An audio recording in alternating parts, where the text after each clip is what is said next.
আসসালামু আলাইকুম। আজ বুধবার 31 ডিসেম্বর 2025। আমন্ত্রণ ফ্রেন্ডলি মোবাইল প্রপাস্টাম বুলেটিনে। আপনাদের সাথে আছি আমি শরীফুল ইসলাম। শুরুতে জানাবো শিরোনাম। ওমানে প্রবাসীদের জন্য জরুরি সতর্কতা, জাল সনদের বিষয়ে কঠোর শ্রম মন্ত্রণালয়। সাবেক প্রধানমন্ত্রী বেগম জিয়ার বিদায়, ওমান দূতাবাসে 3 দিনের রাষ্ট্রীয় শোক। ওমান জুড়ে বৈরী আবহাওয়া, নাগরিক ও প্রবাসীদের সতর্ক থাকার নির্দেশ। ওমানের বিস্ময়কর সিংহল, প্রবাসীদের বাঁধভাঙা উচ্ছ্বাস। লাখো মানুষের অশ্রুসিক্ত বিদায়ে চিরনিদ্রায় শাহিত আপসহীন নেত্রী খালেদা জিয়া। দর্শক, দেখছিলেন শিরোনাম, এবার পুরো খবর। ওমানের সেরা রেট দিচ্ছে বাংলাদেশি প্রতিষ্ঠান গালফ এক্সচেঞ্জ। প্রিয়জনকে টাকা পাঠাতে আজই আসুন আমাদের যে কোনো ব্রাঞ্চে অথবা কল করুন স্ক্রিনে দেয়া নাম্বারে। গালফ এক্সচেঞ্জ, বাংলাদেশিদের প্রিয় এক্সচেঞ্জ। ওমানে বসবাসরত প্রবাসীদের জন্য এবার জরুরি সতর্কতা জারি করেছে দেশটির শ্রম মন্ত্রণালয়। সম্প্রতি কাজের দক্ষতা ওয়ার্ক পারমিট জালিয়াতির ঘটনা আশঙ্কাজনক হারে বাড়ায় কঠোর অবস্থান নিয়েছে কর্তৃপক্ষ। মন্ত্রণালয় স্পষ্ট জানিয়েছে, দালালের প্রলোভনে পড়ে ভুয়া কাগজপত্র জমা দিলে বা জালিয়াতির আশ্রয় নিলে গুনতে হবে কঠোর শাস্তি। ওমানের শ্রম মন্ত্রণালয় প্রবাসীদের জন্য একটি অত্যন্ত জরুরি সতর্কতা জারি করেছে। সম্প্রতি দেশটিতে কর্মরত বিদেশি কর্মীদের কাজের দক্ষতার সনদ ও পেশা শুরুর অনুমতিপত্র জালিয়াতির বিষয়টি কর্তৃপক্ষের নজরে আসার পর এই কঠোর বার্তা দেওয়া হলো। ওমানের প্রচলিত আইন অনুযায়ী সরকারি নথিপত্র জাল করা বা ভুয়া কাগজ ব্যবহার করা একটি গুরুতর দণ্ডনীয় অপরাধ। তাই সকল প্রবাসী কর্মী ও নিয়োগকারী প্রতিষ্ঠানকে এ বিষয়ে সর্বোচ্চ সতর্ক থাকতে বলা হয়েছে। মন্ত্রণালয় স্পষ্টভাবে জানিয়েছে যে কাজের দক্ষতার সনদ শুধুমাত্র অনুমোদিত সরকারি দপ্তর থেকেই সংগ্রহ করতে হবে। কোনো অবৈধ মাধ্যম বা দালাল চক্রের প্রলোভনে পড়ে ভুয়া কাগজ তৈরি করে জমা দেওয়া যাবে না। এমনকি কাগজ হাতে পাওয়ার পর তা আসল কিনা তা যাচাই করে নেওয়া বাধ্যতামূলক করা হয়েছে। সঠিক কাগজপত্র একজন কর্মীর যোগ্যতার প্রমাণের পাশাপাশি মালিক ও কর্মীর মধ্যে স্বচ্ছ সম্পর্ক বজায় রাখতে সাহায্য করে। কর্তৃপক্ষ কঠোর হুঁশিয়ারি দিয়ে জানিয়েছে, কেউ যদি নথিপত্র নিয়ে কোনো ধরনের জালিয়াতি বা কারচুপির আশ্রয় নেয় তবে তাকে ওমানের আইনে কঠোর শাস্তির মুখোমুখি হতে হবে। প্রবাস জীবনে বড় কোনো আইনি ঝামেলা এড়াতে এবং নিজেদের জীবিকা নিরাপদ রাখতে সবাইকে সততার সঙ্গে সঠিক নিয়ম মেনে চলার ও দালালদের থেকে দূরে থাকার পরামর্শ দেওয়া হয়েছে। প্রবাসীদের জন্য নির্মাণ হচ্ছে দেশের প্রথম স্মার্ট সিটি, যেখানে থাকছে স্কুল, মসজিদ, হাসপাতাল, সুইমিং পুল, হেলিপ্যাড, পাঠাগার, জিম, সুপারমার্কেট, শিশু পার্ক সহ সকল নাগরিক সুবিধা। মাত্র 30 লাখ টাকা বিনিয়োগে মিলছে আকর্ষণীয় ফ্ল্যাট। প্লাটিনাম ইনভেস্টরদের জন্য ঢাকা বিমানবন্দরে ভিআইপি প্রোটোকল সুবিধা। বিস্তারিত জানতে যোগাযোগ করুন স্ক্রিনে দেয়া হোয়াটসঅ্যাপ অথবা ইমো নাম্বারে। সাবেক প্রধানমন্ত্রী ও বিএনপি চেয়ারপারসন বেগম খালেদা জিয়ার মৃত্যুতে বাংলাদেশের পাশাপাশি শোকের ছায়া নেমে এসেছে ওমানের প্রবাসী কমিউনিটিতেও। সরকারের নির্দেশনার সাথে সংহতি জানিয়ে মাস্কাটের বাংলাদেশ দূতাবাস ঘোষণা করেছে 3 দিনের রাষ্ট্রীয় শোক। বাংলাদেশের সাবেক প্রধানমন্ত্রী ও বিএনপি চেয়ারপারসন বেগম খালেদা জিয়ার মৃত্যুতে ওমানে অবস্থিত বাংলাদেশ দূতাবাস 3 দিনের রাষ্ট্রীয় শোক পালনের ঘোষণা দিয়েছে। সরকারের কেন্দ্রীয় নির্দেশনার সঙ্গে সংহতি জানিয়ে 31 ডিসেম্বর থেকে আগামী 2 জানুয়ারি 2026 পর্যন্ত এই শোক পালন করা হবে। এ সময় মাস্কাটে অবস্থিত বাংলাদেশ দূতাবাসে জাতীয় পতাকা অর্ধনমিত রাখার নির্দেশ দেওয়া হয়েছে। মঙ্গলবার 30 ডিসেম্বর দূতাবাসের কাউন্সিলর ও দূতালয় প্রধান মাহমুদা খানম স্বাক্ষরিত এক জরুরি বিজ্ঞপ্তিতে এই তথ্য নিশ্চিত করা হয়েছে। বিজ্ঞপ্তিতে উল্লেখ করা হয়, মঙ্গলবার ভোরে ঢাকার এভারকেয়ার হাসপাতালে শেষ নিঃশ্বাস ত্যাগ করেন সাবেক এই প্রধানমন্ত্রী। গণতন্ত্র পুনঃপ্রতিষ্ঠার আন্দোলনের এই নেত্রীর বিদেহী আত্মার প্রতি সম্মান জানিয়ে এবং বাংলাদেশ সরকারের সিদ্ধান্ত অনুযায়ী এই কর্মসূচি গ্রহণ করা হয়েছে। দূতাবাসের পক্ষ থেকে ওমানে অবস্থানরত সকল প্রবাসীকে বিষয়টি সদয় অবগতির জন্য জানানো হয়েছে। প্রিয় নেত্রীর মৃত্যুতে ওমানের বাংলাদেশি কমিউনিটিতে গভীর শোকের ছায়া নেমে এসেছে এবং অনেকেই দূতাবাসের এই সিদ্ধান্তের প্রতি শ্রদ্ধা জানিয়েছে। আপনার স্বপ্নগুলো আকাশ ছুবে প্রবাসীর হেলিকপ্টারের মাধ্যমে। বিয়ে, জন্মদিন অথবা যে কোনো বিশেষ প্রয়োজনে হেলিকপ্টার ভাড়া করতে যোগাযোগ করুন স্ক্রিনে দেয়া নাম্বারে। প্রবাসীর হেলিকপ্টার, নিরাপদ ও সাশ্রয়ী বাহনের বিশ্বস্ত নাম।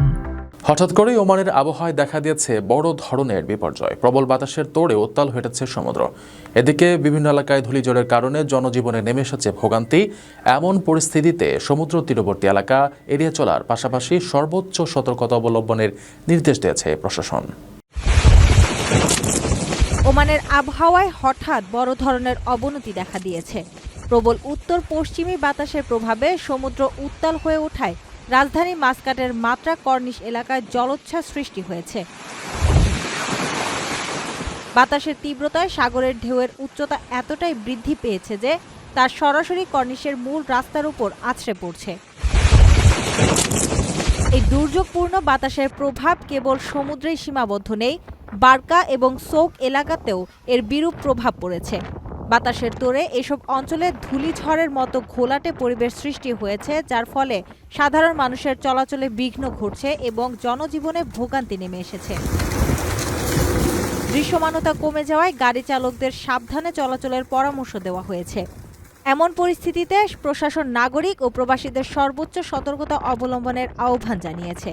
সমুদ্র সৈকত ও কর্নিশের কিনারা থেকে নিরাপদ দূরত্ব বজায় রাখার কঠোর নির্দেশ দেওয়ার পাশাপাশি সমুদ্রে নামা বা সাঁতার কাটা থেকে বিরত থাকতে বলা হয়েছে।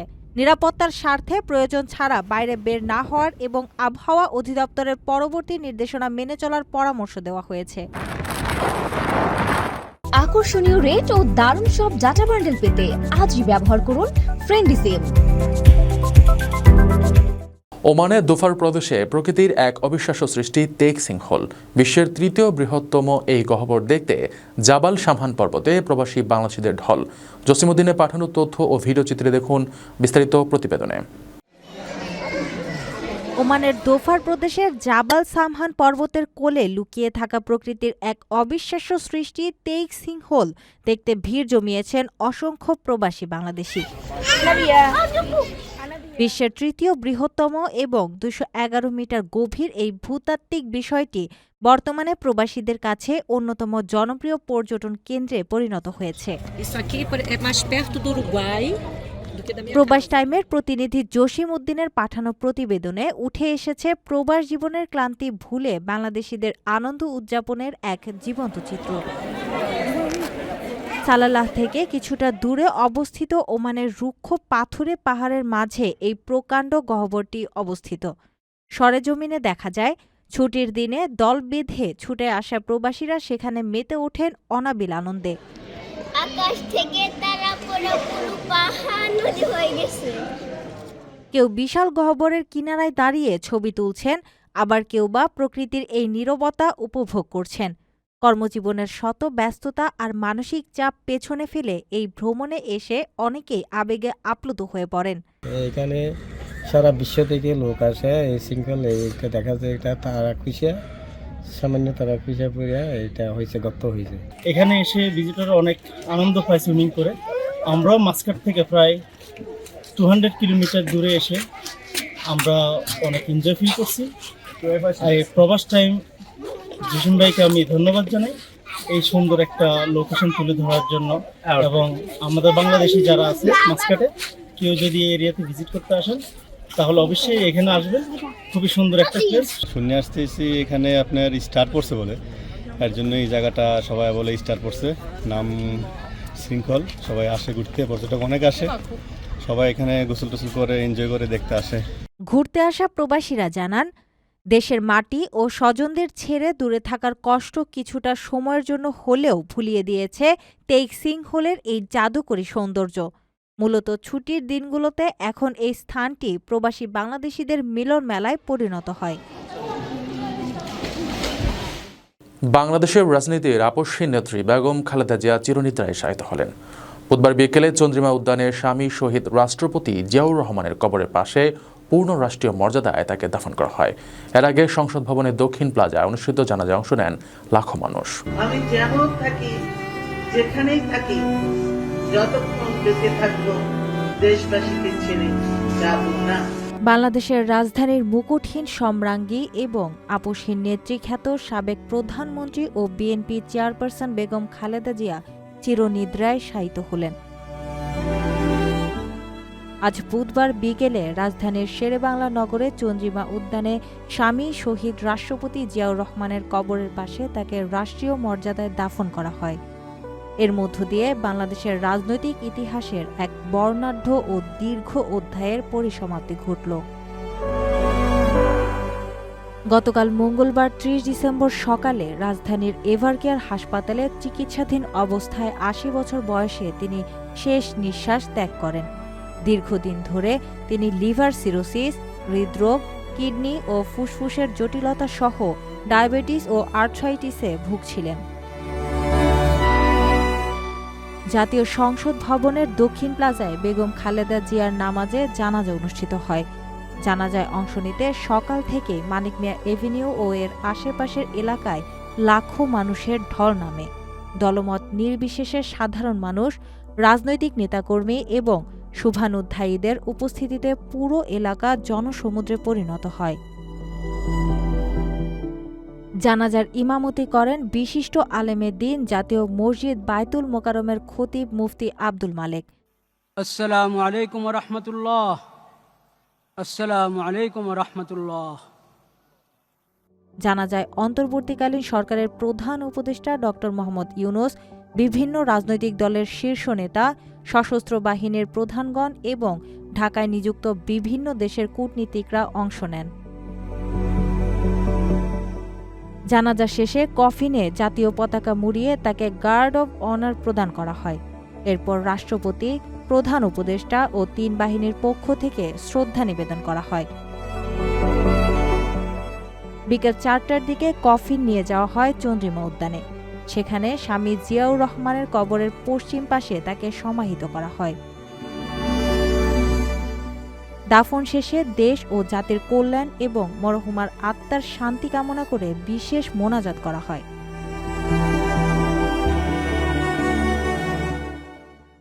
দর্শক দেখছিলেন ফ্রেন্ডলি মোবাইল প্রবাস টাইম বুলেটিন। শেষ করার আগে শিরোনামগুলো জানিয়ে দিচ্ছি আরও একবার। ওমানে প্রবাসীদের জন্য জরুরি সতর্কতা, জাল সনদের বিষয়ে কঠোর শ্রম মন্ত্রণালয়। সাবেক প্রধানমন্ত্রী বেগম জিয়ার বিদায়, ওমান দূতাবাসে 3 দিনের রাষ্ট্রীয় শোক। ওমান জুড়ে বৈরী আবহাওয়া, নাগরিক ও প্রবাসীদের সতর্ক থাকার নির্দেশ। ওমানের বিস্ময়কর সিংহল, প্রবাসীদের বাঁধভাঙা উচ্ছ্বাস। লাখো মানুষের অশ্রুসিক্ত বিদায়ে চিরনিদ্রায় শাহিত আপসহীন নেত্রী খালেদা জিয়া। এই ছিল ফ্রেন্ডলি মোবাইল প্রবাস টাইম বুলেটিনের আজকের আয়োজনে। প্রবাসের সর্বশেষ সংবাদ পেতে ভিজিট করুন probastimes.net, সাবস্ক্রাইব করুন আমাদের ইউটিউব চ্যানেল এবং চোখ রাখুন ফেসবুক পেজে। পরবর্তী বুলেটিন দেখার আমন্ত্রণ জানিয়ে আজকের মতো বিদায় নিচ্ছি আমি শরীফুল ইসলাম। সেই পর্যন্ত সবাই ভালো থাকবেন এবং নিরাপদে থাকবেন। আল্লাহ হাফেজ।